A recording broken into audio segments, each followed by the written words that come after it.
Halo, Assalamualaikum warahmatullahi wabarakatuh. Kawan-kawanku semuanya dimanapun Anda berada, semoga selalu sehat dan selalu dalam lindungan Allah Subhanahu wa Ta'ala. Amin ya Rabbal 'Alamin. Oke, halo untuk semuanya, para konten kreator, para YouTuber pemula dimanapun berada.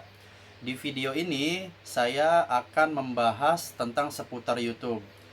Jadi saya akan membahas sesuai tema video, yaitu berapa sih gaji pertama seorang content creator fashion dengan view rata-rata di video-videonya, yaitu sekitaran 100 sampai 200 view. Jadi kawan-kawan harus simak videonya dari awal sampai selesai agar tidak gagal paham. Saya akan menginformasikan berapa penghasilan seorang content creator fashion, dan saya akan menginformasikan tanggal berapakah gaji YouTube itu kita terima.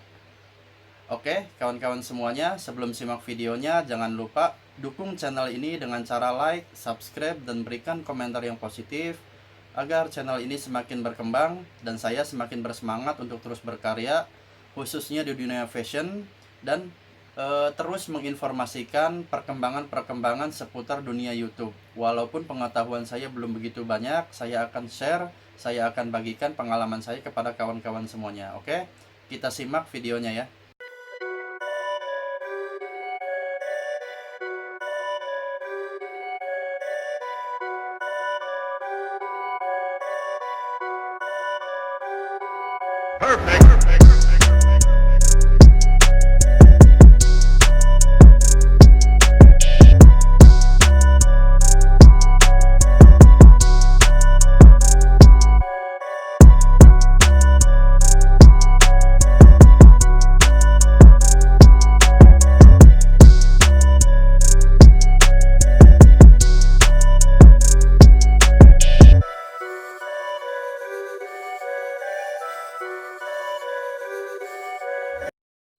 Oke, kawan-kawanku semuanya, kita akan memulai untuk pembahasan seputar YouTube-nya. Nah, di sini saya akan menunjukkan view rata-rata di dalam video-video saya ya. Oke, kita akan buka dulu. Ini channel Anda, berarti channel saya ya. Klik di videonya. Nah, kawan-kawan bisa melihat semua video rata-ratanya view-nya hanya 155, 191. Tuh, paling banyak 300 ya. Ini ada yang 125, 261. Jadi semua rata-rata videonya ini hanya kisaran 100 ya, rata-ratanya tuh. Jadi nggak ada video yang booming kayak kawan-kawan yang lain yang video-videonya sangat menarik untuk dinikmati ya. Karena jujur video saya ini video yang bisa dibilang membosankan ya, karena konten tutorial itu atau konten edukasi itu sejujurnya saya katakan memang sangat membosankan ya. Hanya orang-orang tertentu yang mau menikmati video-video edukasi seperti ini. Jadi beruntunglah untuk kawan-kawan yang bergelut di konten-konten hiburan, musik, komedi, atau konten-konten viral yang lainnya, itu banyak view-nya ya. Nah, tapi kenapa saya ingin membahas ini? Ini hanya ingin sebatas membagikan sedikit pengetahuan, sedikit wawasan tentang seputar YouTube. Walaupun view tidak banyak, kita bisa cepat mendapatkan sebuah penghasilan atau gaji dari YouTube jika konten kita benar-benar dinikmati oleh penonton asli ya. Nah, ini adalah buktinya bahwa view rata-rata di video saya hanya kisaran ratusan ya. Paling banyak 300, itu pun setelah beberapa hari ya. Nggak sehari langsung booming, nggak. Nah, ini sudah saya tunjukkan view rata-ratanya. Nah, nanti saya akan membahas tentang gajinya, tanggal berapa gaji YouTube itu masuk ke rekening kita. Oke, ini videonya sudah saya tunjukkan, rata-rata view-nya hanya segini. Kita akan lanjutkan untuk pembahasan seputar penghasilan di YouTube atau gaji YouTube ya. Oke, kawan-kawanku semuanya, tadi kawan-kawan sudah melihat sendiri buktinya berapa view rata-rata dari video-video saya yang sudah saya upload, itu kisaran 100, 200 sampai 300 view ya. Jadi di video ini saya hanya ingin berbagi sedikit pengalaman, sedikit wawasan, sedikit pengetahuan tentang seputar YouTube ya. Jadi berapa sih gaji pertama saya sebagai seorang content creator fashion, dan tanggal berapa YouTube akan membayarkan gaji kita di setiap bulannya. Oke, yang pertama yang akan saya bahas itu gaji pertama saya sebagai seorang content creator fashion. Untuk gaji pertama saya, jujur saya katakan gaji tidak terlalu besar ya, sangat-sangat kecil jika dibandingkan dengan biaya yang harus saya keluarkan di setiap saya memproduksi sebuah video ya. Karena banyak yang harus saya keluarkan dari setiap video-video yang saya buat di YouTube ini. Dari mulai sarana, prasarana atau peralatannya ya, dari mulai lampunya, kertasnya, segala macamnya.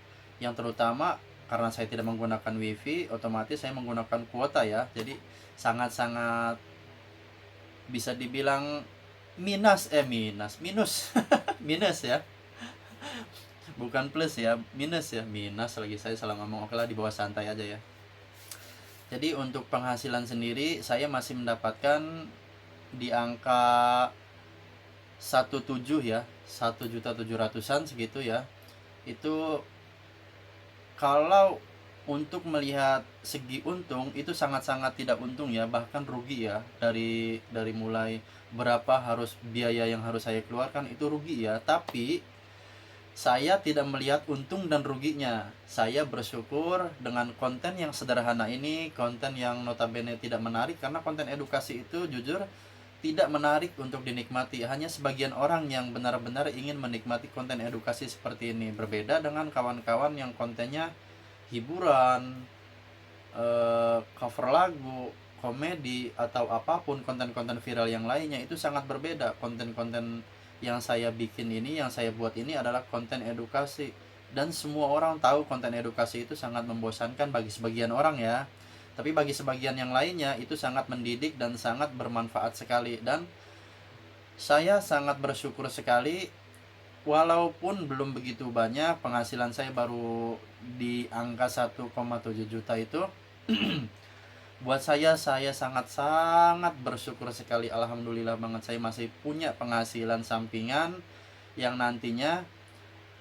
Dan ini YouTube ini saya persiapkan bukan untuk saya. Jadi saya akan terus berkarya, walaupun karya saya belum begitu besar, masih karya-karya kecil.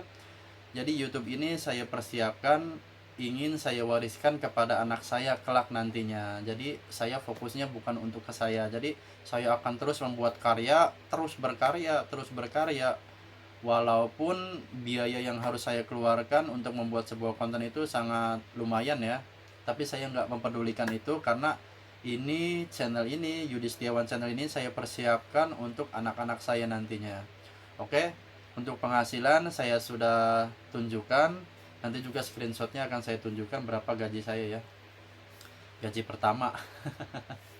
Belum besar tapi alhamdulillah. Dan untuk informasi yang kedua, nanti kalau ini saya juga akan tunjukkan screenshotnya ya di layar ya sebelah kiri. Jadi YouTube itu istilahnya, kalau istilah tutup bukunya itu dari tanggal 1 sampai tanggal 30 itu tutup bukunya. Nah, di peraturan yang terbaru di 2020 yang lalu ya, kalau nggak salah di 2020, jadi Google AdSense itu tidak selalu memasukkan angka atau nominal penghasilan kita dari YouTube ya. Jadi sekarang itu berbeda dengan dulu. Kalau dulu kan mungkin setiap 2 hari itu ada pembaruan di Google AdSense, ada angka dolar yang masuk ke Google AdSense. Nah sekarang dimulai dari tahun 2020 akhir kemarin, Google AdSense sudah merubah kebijakannya, yaitu dari mulai jika penutupan bukunya itu dari tanggal 1 sampai tanggal 30, dan untuk masuk angka nominalnya ke Google AdSense itu pada tanggal 15 ya, dari setiap bulannya. Jadi misalnya nih Desember yang lalu ditutup akhir bulannya, itu akan masuk ke Google AdSense-nya yaitu Januari tanggal 15. Jadi akhir bulan yang lalu ditutup, misalnya akhir tahun jadinya ya, Desember kan ya, akhir tahun ditutup tanggal 30 apa 31 kemarin itu tutup buku ya, sudah penghasilannya, angkanya udah tertutup tuh di situ. Tapi masuknya itu ke Google AdSense itu pada tanggal 15. Nanti tanggal 15 itu baru muncul angkanya, angka yang akhir bulan yang lalu. Itu akan masuk tanggal 15. Lalu tanggal berapakah YouTube akan membayarkan gaji kita? Itu pada tanggal 21 di setiap bulannya. Batas ambangnya itu 1.300.000. Nah, jika kawan-kawan belum mencapai 1.300.000 atau $100 ya. $100 itu 1.300.000. Jika kawan-kawan belum mencapai genap 1.300.000 atau lebih, angka minimalnya 1.300.000 ya. Itu Google AdSense itu akan menyimpan nominal itu di Google AdSense ya. Jadi kawan-kawan kadang-kadang suka ngecek di penghasilan di YouTube ya, di YouTube Studio ya. Dicek kok hilang, itu bukan hilang, itu ada, itu masuk di Google AdSense ya. Dan setiap bulannya itu akan terus masuk ke Google AdSense. Jadi jika kawan-kawan belum mencapai angka minimal 1.300.000, jadi Google AdSense belum mengirimkan gajinya kepada kita ke rekening kita ya. Jadi Google AdSense menunggu penghasilan kita melebihi ambang minimal untuk transfer ya. Jadi ambang minimalnya ingat 1.300.000. Jadi saya informasikan sekali lagi biar lebih jelasnya lagi. Tutup buku penghasilan kita ya dari dari YouTube itu tanggal 1 sampai tanggal akhir bulan ya, tanggal awal bulan sampai akhir bulan itu tutup. Nah, angkanya angkanya itu masuk ke Google AdSense-nya itu tanggal 15. Jadi bukan tanggal akhir bulan, itu bukan, tanggal 15 baru dimasukkan ke Google AdSense. Baru muncul tuh tanggal 15, nanti muncul berapa penghasilan kita di bulan yang lalu, sebulan penuh itu ya. Masuknya tanggal 15. Nah, kalau untuk gajinya itu masuknya tanggal 21. Itu pun jika kawan-kawan sudah mencapai ambang minimal transfer. Ambang minimal transfernya itu yaitu 1.300.000 atau setara dengan $100. Jadi jika kawan-kawan sudah mendapatkan $100 lebih, otomatis pada saat tanggal 21 itu Google akan mentransferkan kepada kita dan akan mengirimkan email kepada kita. Nanti emailnya akan saya tunjukkan di sebelah kiri ya. Jadi Google itu akan mengirimkan sebuah email bahwa kami sudah mengirimkan penghasilan Anda di bulan yang lalu, Desember, di akhir tahun kemarin misalnya kan, yang saya bicarakan di akhir tahun kemarin kan. Google, kami sudah mentransferkan penghasilan Anda di bulan Desember. Itu masuknya pada tanggal 21. Oke. Jadi untuk kawan-kawan semuanya, mudah-mudahan informasi ini bisa kawan-kawan mengerti, bisa kawan-kawan pahami, walaupun mungkin balelol karena saya nggak pakai teks. Tapi mudah-mudahan bisa dimengerti informasinya, walaupun saya belum begitu memahami sekali di dunia YouTube. Setidaknya dari yang selalu saya baca di artikel-artikel tentang YouTube, terus di YouTube Studio atau di YouTube apapun itu, pokoknya sering saya baca, sering saya dengarkan informasinya, itu saya praktekkan ya, saya lihat, saya cek, dan ternyata semuanya benar. Jika kita mengikuti alurnya, semuanya akan berjalan lancar, insya Allah akan lancar. Dan motivasi untuk kawan-kawan semuanya, para konten kreator atau para YouTuber pemula, lebih bersemangat lagi untuk berkarya, terutama karya original ya.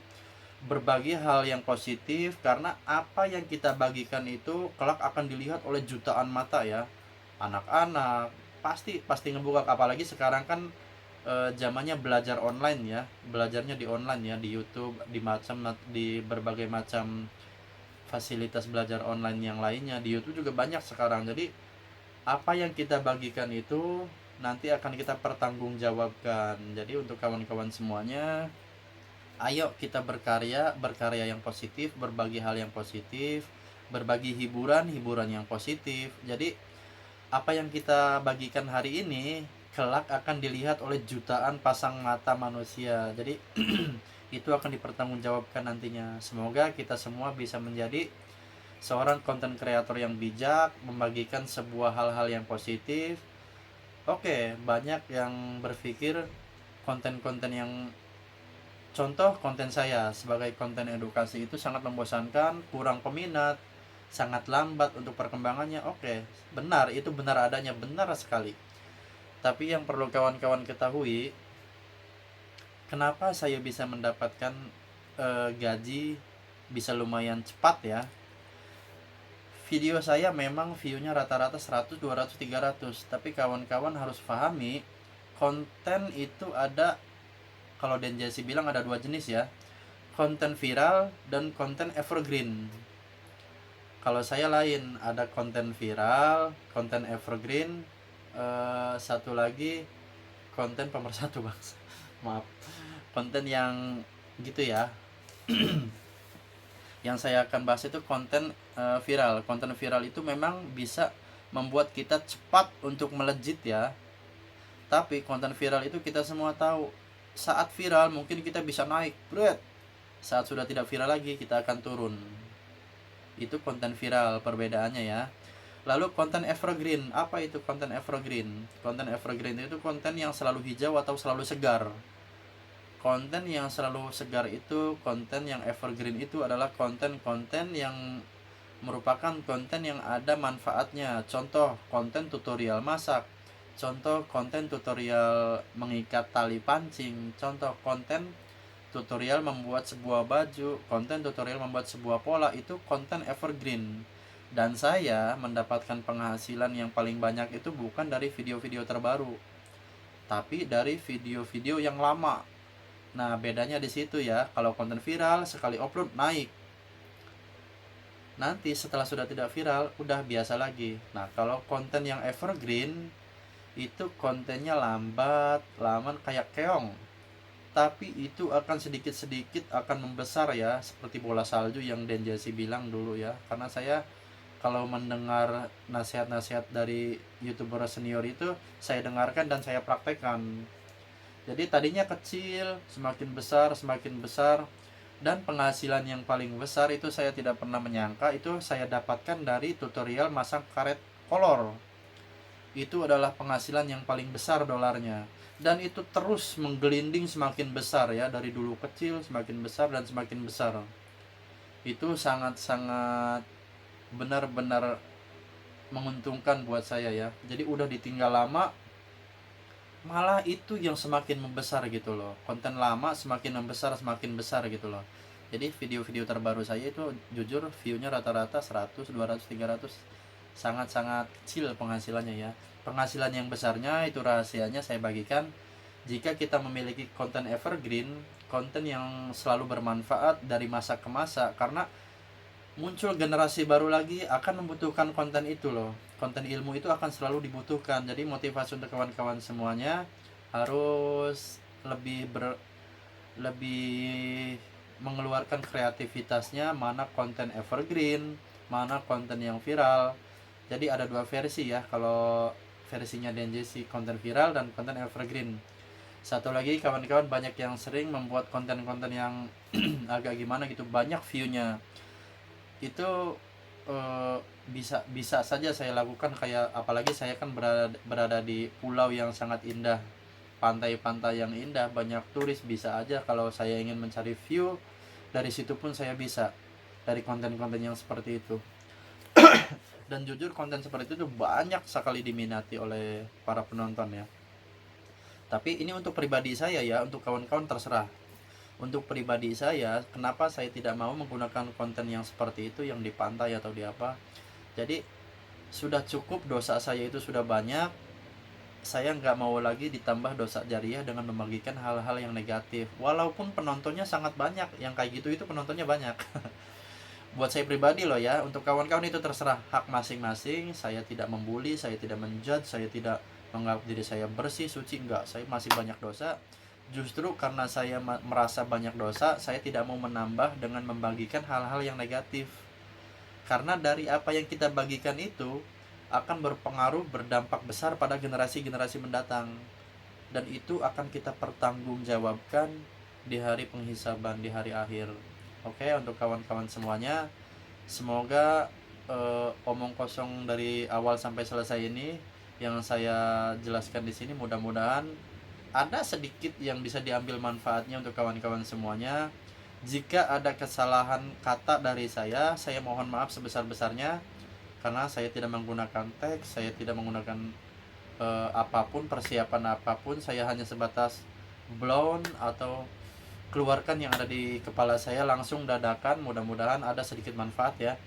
Jika ada kesalahan mohon dimaafkan, karena saya juga manusia, banyak kesalahan banyak banget. Mohon dimaafkan sekali lagi. Untuk semuanya para konten kreator dan para youtuber, ayo semangat berkarya, semangat berbagi hal yang positif. Semoga informasi yang saya sampaikan ini bisa bermanfaat untuk kawan-kawan semuanya. Oke, terima kasih. Sekian dari saya. Assalamualaikum warahmatullahi wabarakatuh. Bye bye. Salam youtuber pemula.